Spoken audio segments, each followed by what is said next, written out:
Jadi berhentilah melakukan pekerjaan yang kita tidak suka, karena tidak akan berkembang. Gitu. Ini yang disebut dengan the secret, the power. Ini adalah rahasia dari satu kekuatan di semesta. Yang sedang saya bicarakan adalah kekuatan yang terbesar yang mengendalikan semesta ini adalah cinta. Dan cinta bekerja berdasarkan hukum tarik-menarik. Bismillahirrahmanirrahim. Assalamualaikum warahmatullahi wabarakatuh.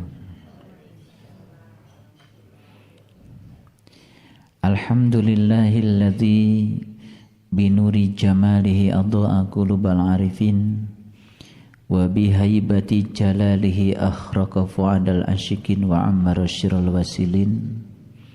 Asyhadu an la ilaha illallah wahdahu la syarikalah rabbul alamin wa asyhadu anna muhammadan abduhu wa rasuluh asrafal anbiya'i wal mursalin sayyidina muhammadin wa ala alihi wa sahbihi ajmain. Subhanaka la ilma lana illa ma 'allamtana innaka antal alimul hakim. Subhanakallahumma rabbana wa bihamdika asyhadu an la ilaha illa anta astaghfiruka wa atubu ilaih. Astaghfirullahaladzim, astaghfirullahaladzim, astaghfirullahaladzim, allazi la ilaha illa huwal hayyul qayyum wa atubu ilaih min jami'il ma'asi wa dhunub la haula wa la quwata illa billahil aliyyil azim. Sungguh sangat beruntung mereka-mereka yang telah menemukan bahwa sesungguhnya setiap saat dalam kehidupan ini adalah kehidupan yang menakjubkan. Kita akan merasa kehidupan ini menakjubkan manakala kita sudah bisa mempositifkan pikiran dan perasaan kita. Ternyata pikiran dan perasaan itu merupakan suatu sumber kekuatan. Kita sering tidak merasa bahwa sesungguhnya segala hal yang sedang terjadi dalam kehidupan kita yang saat ini kita jalani, sebetulnya kita sendiri yang telah menariknya dengan pikiran dan perasaan kita. Karena pikiran dan perasaan itu merupakan sumber kekuatan yang sangat dahsyat. Sekalipun pikiran dan perasaan itu tidak kasat mata, tetapi pikiran dan perasaan itu bisa memiliki kedahsyatan melampaui gaya gravitasi, melampaui medan elektromagnetik, melampaui kekuatan fisik yang lain. Dan itu ternyata nyata adanya bagi orang-orang yang memiliki kesadaran. Semoga setiap saat kita selalu merasakan bahwa kehidupan kita adalah kehidupan yang baru, yang selalu menakjubkan, sehingga kita selalu berada dalam keadaan bersyukur. Sama seperti hari ini kita dihadiahi hadiah kehidupan oleh Allah sejak kita terbangun dari tidur tadi pagi. Semua orang terbangun tadi pagi, tapi ada yang terbangun dengan kesadaran, ada yang terbangun begitu saja, sehingga kehidupan bagi dia menjadi hal yang biasa-biasa saja. Bagi orang-orang tertentu yang cerdas, yang respon terhadap kehidupan selalu cerdas, ketidakcerdasan saja bisa direspon dengan cara yang cerdas. Perlakuan yang tidak cerdas pun bisa direspon dengan respon yang cerdas. Perilaku yang bodoh pun bisa direspon dengan respon yang cerdas. Nah, bagi mereka yang sudah di level ini, kehidupan selalu menakjubkan. Sehingga setiap saat, setiap pertambahan waktu yang diberikan Allah pada dirinya selalu memberikan pertambahan kesadaran karena dia hidup dalam kesadaran. Sama seperti orang makan, sama makannya, tapi bagi sebagian orang makan itu biasa saja. Tapi bagi sebagian yang lain, makan itu adalah hal yang menakjubkan. Bagi sebagian orang mengunyah itu ya biasa, Tapi bagi sebagian orang yang lain, mengunyah itu hal yang menakjubkan. Saat dia merasakan enzim yang disediakan Tuhan di dalam tenggorokan yang bisa membuat makanan itu menjadi berasa, sekalipun cuma nasi barangkali. Nah, dengan kesadaran itu dia merasa bahwa mengunyah itu sangat menakjubkan. Dia menyadari adanya gigi, dia menyadari adanya lidah, dia menyadari adanya air liur, dia menyadari adanya enzim yang dibutuhkan untuk melumatkan makanan. Dia menyadari ketika sedang mengunyah dengan kesadaran penuh, maka mengunyah saja merupakan sesuatu yang menakjubkan. Melihat sesuatu bagi dia menakjubkan. Mendengar sesuatu bagi dia menakjubkan. Merasakan sesuatu bagi dia menakjubkan. Disitulah perbedaan orang yang sadar dengan orang yang tidak sadar. Semoga kita sudah termasuk kelompok yang setiap saat kehidupan bagi kita adalah menakjubkan. Setiap saat kehidupan bagi kita adalah indah dan sangat inspiratif dan menggembirakan. Kalau kita sudah masuk di kelompok itu, saya kira kita sudah mulai bisa menarik semua hal positif di semesta ini ke dalam kehidupan kita. Kalau di depan kita sekarang ada makanan yang sangat kita suka, barangkali secara tidak sadar kita pernah memikirkannya di pikiran kita. Bahkan kita sudah merasakannya bahwa makanan itu ada. Dan makanan itu sekarang ada di depan kita. Jadi sebetulnya yang menciptakan kondisi ini adalah pikiran dan perasaan kita. Saat ini kita bertemu dengan sahabat-sahabat yang menyenangkan karena kita yang menariknya di pikiran kita. Saat ini kita pun bertemu dengan makanan yang sangat kita sukai karena kita yang menariknya di pikiran kita. Oleh karena itu, mari kita syukuri bahwa hari ini kita selalu mendapatkan limpahan karunia yang positif dari Allah. Dan insya Allah, kalau hari ini kita sudah seperti ini, pikiran dan perasaan kita positif, ke depan juga kita akan selalu menarik pikiran kita yang kehidupan yang positif karena pikiran dan perasaan kita sudah positif. Oleh karenanya, mari kita puji Allah atas segala anugerahnya kepada kita. Dialah sang sumber segala kekuatan. Kita puji dia dengan membaca hamdalah. Alhamdulillahi rabbil alamin. Salawat dan salam mari kita sanjungkan keharibaan baginda Rasulullah sallallahu alaihi wasallam seraya bersalawat padanya. Allahumma salli ala Sayyidina Muhammad wa ala ali Sayyidina Muhammad. Mari kita awali kajian kita di pagi yang penuh berkah ini bersama dengan sahabat-sahabat kita yang menyenangkan, bersama dengan sahabat-sahabat kita yang ceria dan selalu menenteramkan, mendamaikan, dengan lingkungan di sekitar kita yang selalu mendukung untuk selalu berada dalam kondisi positif. Kita sapa asma Allah dengan kelembutan dan cinta seraya membaca basmalah. Bismillahirrahmanirrahim.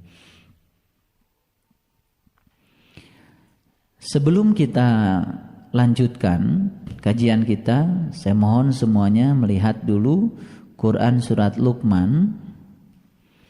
Surat Luqman. Dan sebagai awal untuk menginspirasi pikiran kita, kita lihat surat Luqman surat ke-31 ayat yang ke-16. Saya sudah mengatakan di episode yang sebelumnya bahwa ayat 1 sampai ayat 11 itu adalah lapisan lapisan spiritual yang pertama yang harus dilakoni oleh semua orang yang ingin mendapatkan kenikmatan spiritual yang sesungguhnya. Nah, lapisan yang kedua agak naik sedikit ya.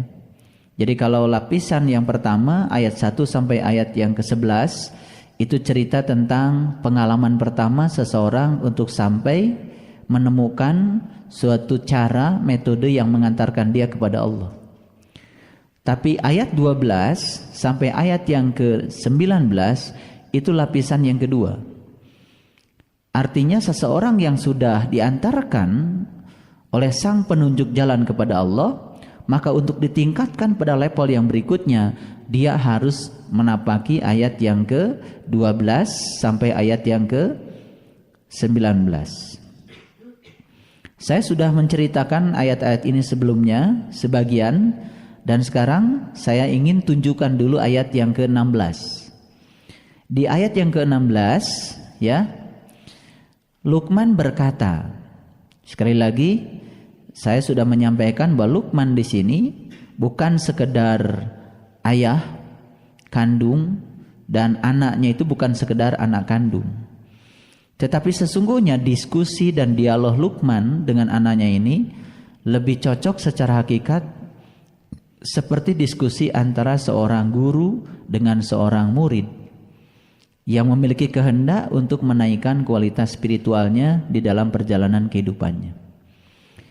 Di ayat yang ke-16 kita lihat, Luqman berkata, "Hai anakku, sesungguhnya jika ada sesuatu perbuatan seberat biji sawi dan berada dalam batu atau di langit atau di dalam bumi, niscaya Allah akan mendatangkannya dalam kurung membalasinya. Sesungguhnya Allah Maha Halus lagi Maha Mengetahui."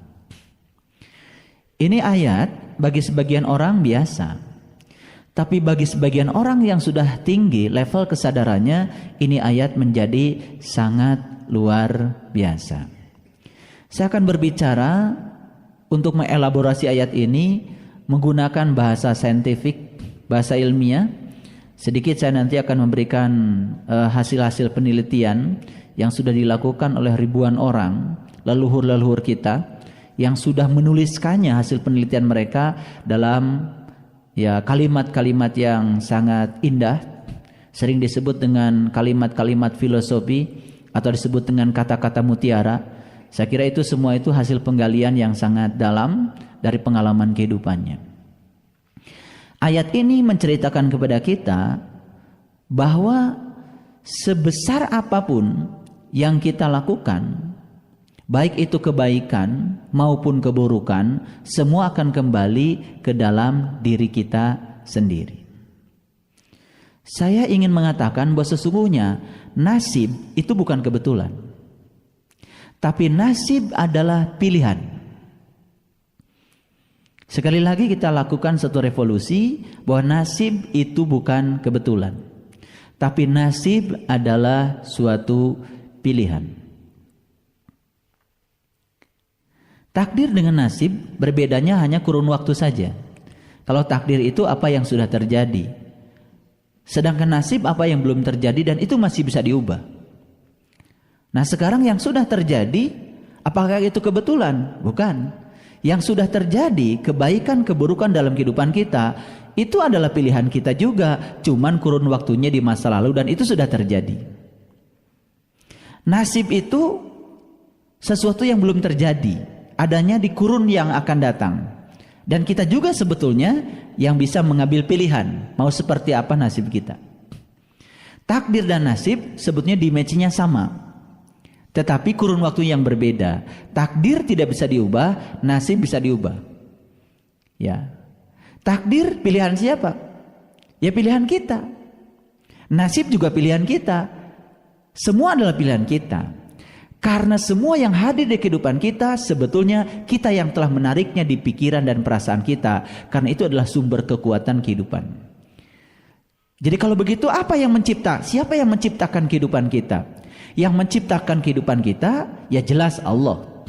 Tapi Allah sudah menciptakan semesta ini bekerja sedemikian rupa dengan mekanisme hukum-hukum tertentu. Nah, hukum yang ada akan merealisasikan semua yang kita cipta dalam pikiran dan perasaan kita. Jadi kelihatannya bagi orang awam yang menciptakan kehidupan kita adalah Allah. Tapi bagi orang yang sudah dalam memahami tentang mekanisme hukum alam ini bekerja, yang menciptakan kehidupan kita sebetulnya adalah pikiran dan perasaan kita. Ini topik sangat menarik dan setelah ini saya harapkan kita mengalami suatu ya perubahan ya di dalam kehidupan kita secara luar biasa, walaupun mendadak, cepat, tetapi perubahan ini menuju pada arah yang positif. Dan kita akan merasakan bahwa kehidupan ini ternyata sangat menakjubkan. Kita ambil satu contoh yang sederhana. Apa yang kita inginkan dalam hidup kita? Yang kita inginkan dalam kehidupan kita adalah hal yang kita suka. Apa yang tidak kita inginkan dalam hidup kita? Yang tidak kita inginkan dalam kehidupan kita adalah hal yang tidak kita suka. Oke. Ketika kita sedang membicarakan hal yang kita suka, ya, berarti sebetulnya kata-kata ini muncul dari pikiran dan perasaan kita. Karena pikiran dan perasaan kita sedang menginginkannya. Lalu mulut kita membicarakan hal yang kita suka. Ketika kita sedang membicarakan hal yang kita suka, pikiran dan perasaan kita pun ya memiliki kekuatan untuk menciptanya. Sebetulnya secara tidak langsung kita sedang menciptakan hal yang kita suka. Tetapi anehnya, manusia itu menginginkan hal yang dia suka. Tetapi dalam kehidupannya dia lebih banyak memikirkan dan merasakan, bahkan membicarakan hal yang dia tidak suka. Gini, saya ambil contoh sederhana. Kita pasti tidak menginginkan macet. Karena macet hal yang kita tidak suka. Tetapi setiap kali kita bertemu dengan orang, dengan siapa saja, kita senang sekali membicarakan bahwa kita telah terjebak macet. Kelihatan kata-kata kita itu sederhana. Tapi sebetulnya kita sedang mengulang kembali untuk menarik macet-macet berikutnya di kesempatan yang akan datang. Karena kita sedang memelihara kata macet dalam pikiran dan perasaan kita. Apalagi kalau kita setiap hari terus mengulang-ulang apa yang kita tidak suka. Kita pernah punya pengalaman yang buruk di masa lalu. Dan pengalaman itu kita tidak suka. Tetapi karena kita gagal membiarkan masa lalu pergi, lalu masa lalu itu kemudian datang lagi, dimasukkan ke dalam pikiran kita, dimasukkan ke dalam perasaan kita, bahkan dibicarakan berulang-ulang dengan orang-orang di sekitar kita. Sebetulnya kita sedang menarik kembali apa yang kita tidak suka di masa lalu ke dalam kehidupan yang akan datang. Sehingga jangan salahkan Tuhan kalau kita di kehidupan yang akan datang berulang-ulang mendapatkan hal yang kita tidak suka. Siapa yang menciptakan itu? Yang menciptakan adalah pikiran dan perasaan kita. Karena pikiran dan perasaan itu sebetulnya ada semacam dunia. Ada dunia yang lain. Kita kan hanya melihat dunia itu ya semua yang kasat mata. Padahal ada dunia lain yang disebut dengan dunia pikiran, dunia perasaan. Dan itu dunia memiliki kekuatan yang lebih dahsyat untuk menyatakan apa yang kita pikirkan, kita rasakan ketimbang dunia yang nyata sekarang ini. Bisa jadi yang nyata sekarang inilah imajinasi. Tetapi yang ada di pikiran dan perasaan itu yang nyata. Karena itu akan benar-benar nyata. Itu semacam magnet. Semacam magnet yang menarik ke dalam kehidupan kita. Baik, sekali lagi, apa yang harus kita tangkap dari Quran surat Luqman ayat 16 ini? Sebetulnya surat Luqman ayat 16 ini sedang berbicara tentang hukum aksi reaksi. Betul? Ya, kita tahu yang menemukan hukum aksi reaksi itu kan sebetulnya seorang fisikawan yang bernama Isaac Newton. Dan semua orang kalau berbicara fisika, belajar fisika pasti akan berbicara hukum-hukum Newton. Ada 3 hukum Newton. Hukum Newton 1, hukum Newton 2, hukum Newton 3. Hukum Newton 3 ini berbicara tentang aksi reaksi. Ternyata ketika kita bicara tentang perjalanan kehidupan spiritualnya Newton itu sebetulnya berbicara hukum aksi reaksi bukan di dimensi material saja. Tapi Newton ternyata lebih jauh lagi berbicara tentang hukum aksi reaksi itu dalam dimensi yang lebih jauh. Dalam dunia yang tak bertepi. Yaitu di dalam hukum spiritual. Jadi tidak salah kalau di spiritual ada yang disebut dengan hukum tarik-menarik spiritual. Ya. Jadi hukum atraksi ya sebetulnya tidak terjadi antara materi dengan materi saja, tetapi itu terjadi di semua kehidupan. Dan ternyata salah satu yang menyebabkan kehidupan ini ada satu kekuatan yang ada Tuhan ciptakan di semesta, yang setiap orang tidak bisa mengungkapkan kekuatan itu, tapi semua orang bisa merasakannya. Dan kekuatan itu bernama cinta. Dan cinta itu bukan sekedar dalam dimensi yang sempit, tapi cinta dalam dimensi yang sangat luas. Alexander Graham Bell itu menciptakan telepon, saya yakin itu karena cinta. Karena cinta. Keluarganya Wright pada saat main-main dengan pesawat, lalu kemudian terciptalah pesawat yang sangat memudahkan kita dalam dunia transportasi.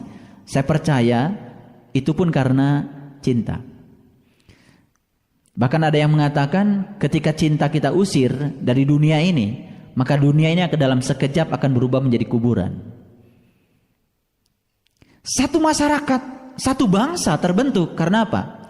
Satu bangsa terbentuk karena apa? Karena ada provinsi-provinsi. Provinsi terbentuk karena ada kabupaten kota. Kabupaten kota terbentuk karena apa?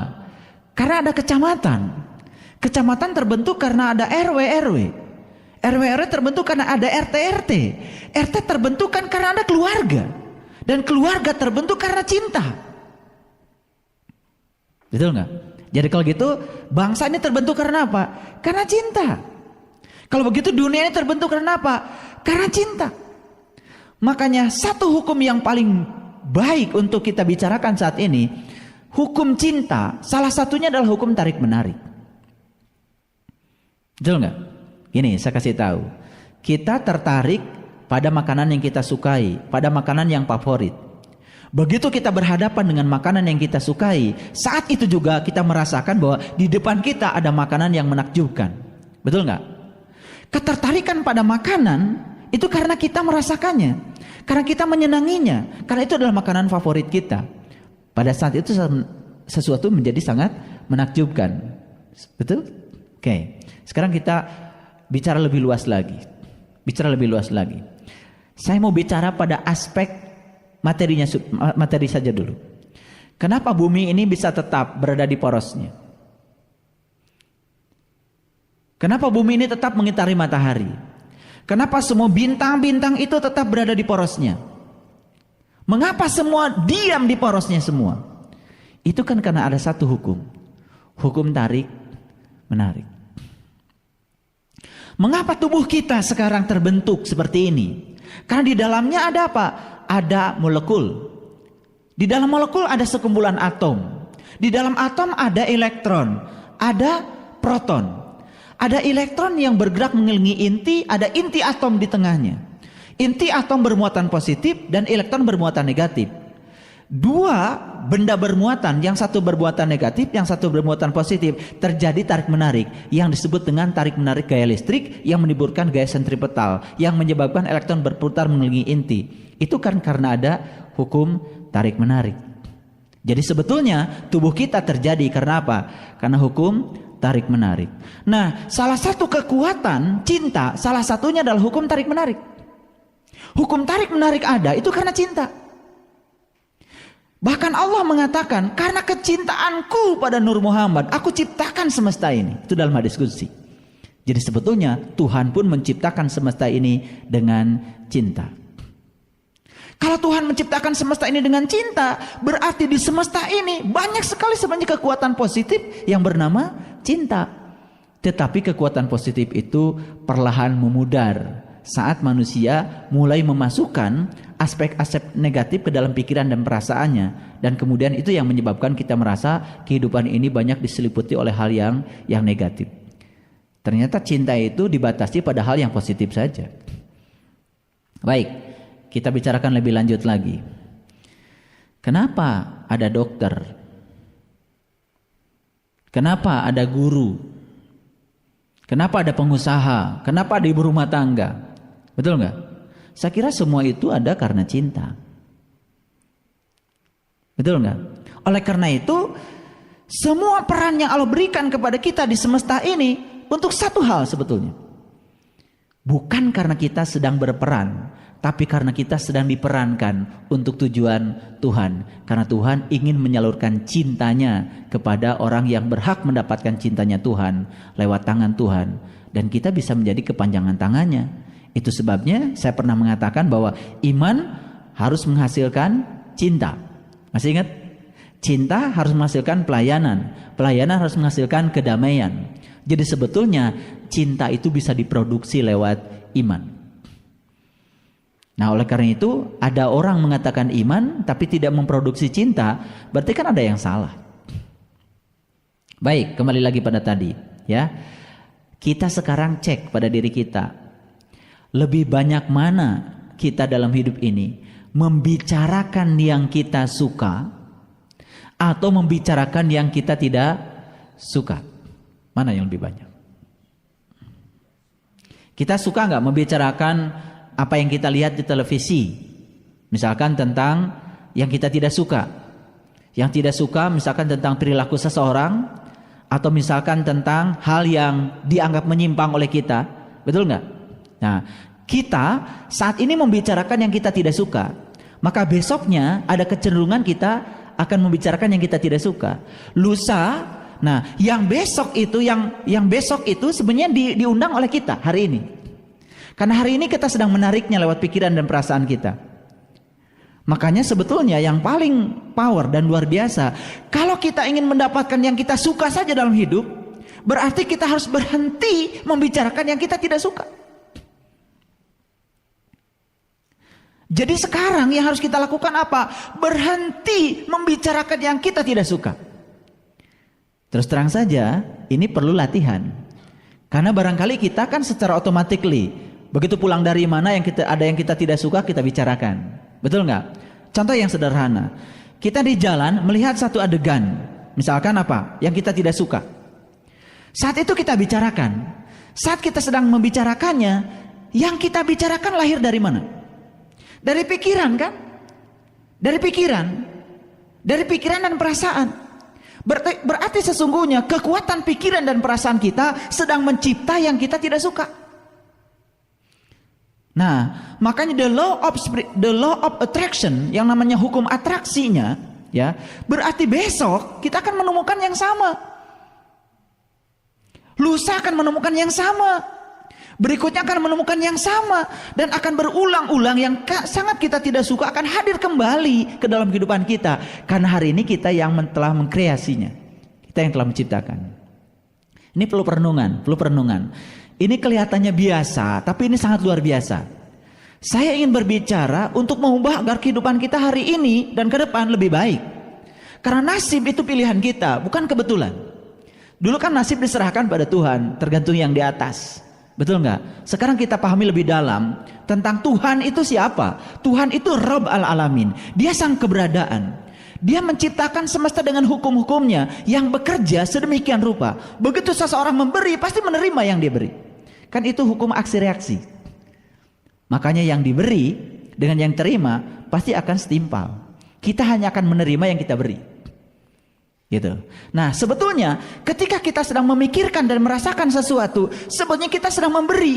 Karena yang kita pikirkan dan yang kita rasakan itu sedang terpancarkan keluar sebagai gelombang, sebagai energi. Nah, ketika kita memikirkan dan merasakan sesuatu yang positif, berarti kita sedang memberikan ke semesta yang positif.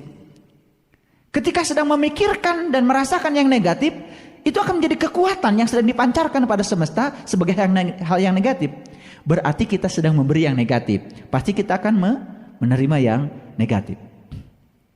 Tolong diperhatikan. Ini perlu bukan perenungan saja, tapi kita juga perlu menyelidikinya dalam kehidupan kita. Sebetulnya hukum ini sudah terjadi sejak lama.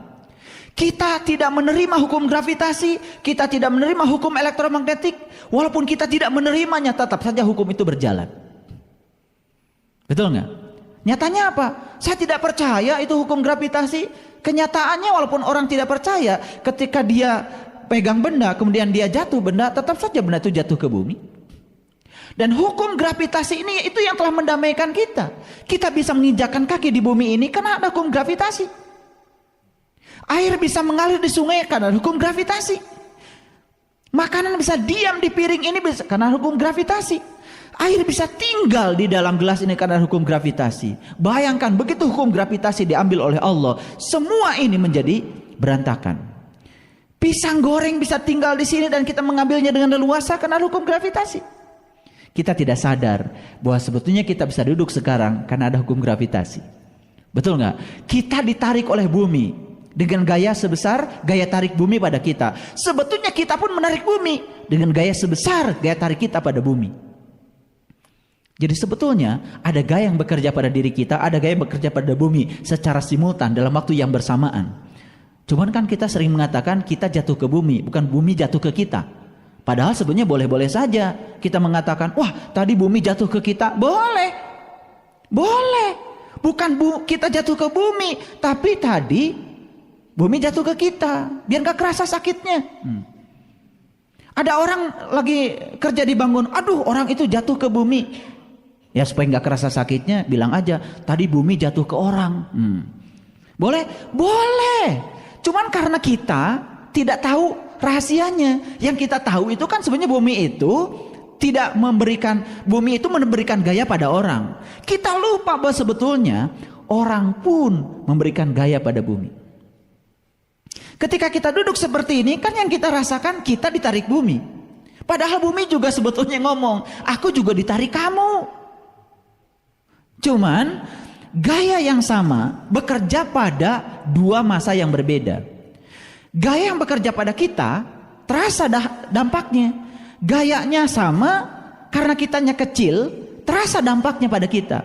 Tapi bumi kan masanya besar. Gaya yang sama bekerja pada bumi tidak terasa oleh bumi. Betul nggak? Makanya kita katakan saja orang jatuh ke bumi, bukan bumi jatuh ke orang. Walaupun kita boleh mengatakan bumi jatuh ke orang, karena kita tahu sebetulnya gaya itu ada dan dua-duanya bekerja. Cuman karena kita diajarkan oleh lingkungan dengan kasat mata, tidak tahu yang dibaliknya, kan ngomong kita itu fotokopinya yang ada di lingkungan. Ketika kita berbicara beda, kan dianggap orang aneh. Wah, masa ada bumi jatuh ke benda? Kan gitu. Ada bumi jatuh ke orang, kan nggak percaya. Padahal itu adalah hukum gravitasi. Jadi hukum gravitasi itu kasat mata? Kasat mata? Tidak. Yang kasat mata itu dampaknya. Sekarang hukum cinta kasat mata? Tidak. Yang kasat mata itu adalah dampaknya. Betul nggak? Cintanya tidak kelihatan. Tahu-tahu udah ada orang aja anak. Udah ada cucu saja. Betul nggak? Iya. Cintanya nggak kelihatan, tapi dampaknya kelihatan. Betul nggak? Jadi jangan mengira yang tidak kelihatan itu tidak memiliki kekuatan. Bisa jadi yang tidak kelihatan lebih dahsyat kekuatannya daripada yang kelihatan. Karena kita lebih suka yang kelihatan kan? Makanya kita harus mengembangkan pikiran kita, imajinasi kita, inspirasi kita, kecerdasan kita untuk melihat bahwa sesungguhnya ada satu dunia di balik dunia yang nyata ini, yaitu dunia pikiran dan perasaan yang memiliki kekuatan yang sangat dahsyat, dan itu yang mencipta kehidupan kita. Jadi sebetulnya ya, Quran surat Luqman ayat 16 sudah cerita itu. Sudah cerita itu, ya. Jadi apa saja yang kau pancarkan yang positif, kau akan menariknya yang positif. Apa saja yang kau pancarkan yang negatif, kau akan menariknya yang negatif. Sekarang, sekali lagi saya ingin tegaskan, berarti mulai hari ini kita harus berhenti membicarakan yang kita tidak suka. Misalkan gini, kita tidak suka dengan orang, kemudian orang itu terus aja dibicarakan karena kita tidak suka dengan dia. Sebetulnya kita sedang menarik orang-orang yang sama untuk dibicarakan oleh dia di kehidupan yang besok dan lusa, terus menerus. 3 kali dia membicarakan orang yang berbeda, berarti di depan akan ada 3 lagi orang yang akan hadir dalam kehidupan dia untuk dia bicarakan. Dan terus dia akan berhadapan dengan orang-orang seperti itu. Sekarang mari kita ubah. Kita bicarakan saja orang-orang yang menyenangkan kita. Betul nggak? Lebih banyak kita bicarakan orang yang menyenangkan kita, maka setiap hari kita akan ketemu dengan orang-orang yang menyenangkan. Bicarakanlah makanan yang menyenangkan. Setiap hari kita akan ketemu makanan yang menyenangkan. Jadi sebetulnya ya, kita ada kesalahan besar dalam kehidupan kita. Apa? Kita mengira hari Senin sampai hari Jumat saatnya kita bekerja keras, dan hari Sabtu, hari Minggu kemudian kita libur santai, menikmati hasil kerja keras. Itu salah. Kalau kita berpikir seperti itu, tetap saja Senin sampai Jumat hari yang menyiksa kita. Hanya sesekali saja di akhir pekan kita mendapatkan hari yang menyenangkan, karena sudah diplot oleh pikiran kita Senin sampai Jumat adalah hari kerja keras. Kata kerja keras masuk di dalam pikiran dan perasaan kita, akibatnya Senin sampai Jumat kita tidak bahagia. Kenapa tidak kita ciptakan pekerjaan saya adalah pekerjaan yang menyenangkan? Makanya berhenti melakukan pekerjaan yang kita tidak suka. Karena itu tidak akan berkembang. Lakukan saja pekerjaan yang kita suka. Ada orang sukses bikin travel. Awalnya cuma karena dia suka bepergian. Ternyata dia awalnya suka bepergian, terus aja init-initan. Ternyata membuat dia menarik semua yang positif tentang dunia travel ke dalam kehidupannya. Ternyata setelah saya wawancari semua teman-teman yang bergerak di dunia travel, gawe awalnya tuh tukang init-initan. Tapi dia senang melakukan itu. Gitu. Mohon maaf. Jadi berhentilah melakukan pekerjaan yang kita tidak suka, karena tidak akan berkembang. Gitu. Ini yang disebut dengan the secret, the power. Ini adalah rahasia dari satu kekuatan di semesta. Yang sedang saya bicarakan adalah kekuatan yang terbesar yang mengendalikan semesta ini adalah cinta. Dan cinta bekerja berdasarkan hukum tarik-menarik. Setuju nggak? Awalnya kan kita tertarik pada pasangan kita. Betul nggak? Sehingga setelah itu terjalin hubungan. Namanya cinta. Betul nggak? Awalnya kan tertarik. Jadi ketika kita menyukai sesuatu, kan awalnya dari ketertarikan dulu. Nah, karena ketertarikan ini awalnya, berarti semua hal bekerja dengan hukum ketertarikan. Nah, sekarang tubuh kita juga bekerja begitu. Betul nggak? Seperti itu. Semua sel di tubuh kita bekerja dengan hukum tarik-menarik. Betul nggak? Bangunan ini ada karena bekerja dengan hukum tarik-menarik. Gimana Pak? Kan itu mah semen. Ya Allah. Semen itu ya dengan besi, dengan pasir, dengan batu bata itu kan diikat oleh air. Betul nggak? Ternyata semen keras, batu keras, besi keras, bata keras. Semua yang keras suruh bersatu nggak bisa.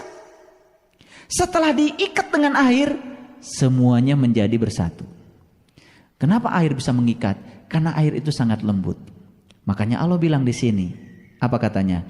Innallaha latifun khabir. Sesungguhnya Allah itu maha lembut dan maha mengetahui. Jadi yang mengikat semuanya adalah Allah. Ternyata yang keras dengan yang keras tidak akan pernah bisa bersatu. Yang keras dengan yang keras hanya bisa disatukan dengan yang lembut. Nah, kelembutan itu adanya di cinta. Hukum tarik menarik bukan itu. Tarik menarik. Masih ingat kan dulu waktu kita di SMP belajar fisika, ada yang namanya gaya adesi, ada yang namanya gaya kohesi. Pinter ngomongnya mah. Gaya kohesi itu kan sebetulnya tarik menarik antara molekul-molekul yang sejenis. Gaya adesi tarik menarik antara molekul yang tidak sejenis. Kan gitu. Kenapa air bisa berkumpul? Ya, bisa berkumpul ya dengan teman-temannya. Karena air sedang melakukan gaya kohesi dengan sesama molekul air, lalu dia berkumpul. Betul nggak? Ternyata syarat untuk berkumpul itu harus sejenis. Iya kan? Iya, harus sejenis. Makanya kan Allah pisahkan, ya Allah pisahkan. Yang seperti ini tipikalnya pasti berkumpul dengan yang begini. Yang begitu tipikalnya berkumpul dengan yang begitu. Yang begini tidak nyaman dikumpulkan dengan yang begitu. Ada kecenderungan yang sejenis yang akan dikumpulkan. Gitu. Nah, sekarang air kenapa tidak tarik menarik dengan gelas? Kan tidak sejenis. Ketika air dengan air lebih kuat, kohesinya. Makanya adanya gaya adhesi itu tidak menimbulkan air menjadi porak-poranda. Walaupun gaya adhesi itu tetap ada. Betul nggak? Ketika kita berkumpul dengan teman-teman yang sama, sebenarnya di luar kita yang tidak sama juga ingin menarik kita. Cuman kekuatan mereka tidak lebih besar daripada kekuatan kita yang sama. Jadi resultan gayanya menuju ke dalam. Akibatnya kita tetap berkumpul seperti ini. Ini kalau ditafakuri semua itu luar biasa. Ternyata semua hal ternyata menjadi sangat menakjubkan. Kalau kita masuk pada aspek mikronya, masuk pada kesadaran yang terdalam. Jadi akhirnya bagi orang yang sudah mencapai kecerdasan tertentu, intelektualnya, emosi dan spiritualnya, hal yang tidak cerdas saja dia respon dengan cerdas. Hal yang bodoh saja dia respon dengan cerdas. Akibatnya kecerdasan dia tidak pernah memperpurukan dirinya ke dalam lembah kehinaan. Karena dia tetap saja di alam yang cerdas. Kejahatan pun direspon dengan orang cerdas tetap menjadi kebaikan. Apalagi kebaikan. Karena respon dia cerdas. Makanya sekarang bukan sekedar melatih diri untuk membicarakan hal yang kita suka. Tetapi berhenti membicarakan yang kita tidak suka. Karena ketika kita membicarakannya, sebetulnya kita sedang menarik lewat kekuatan pikiran dan perasaan ke dalam kehidupan kita. Jadi kalau begitu kehidupan kita yang saat ini yang menciptakan adalah kita.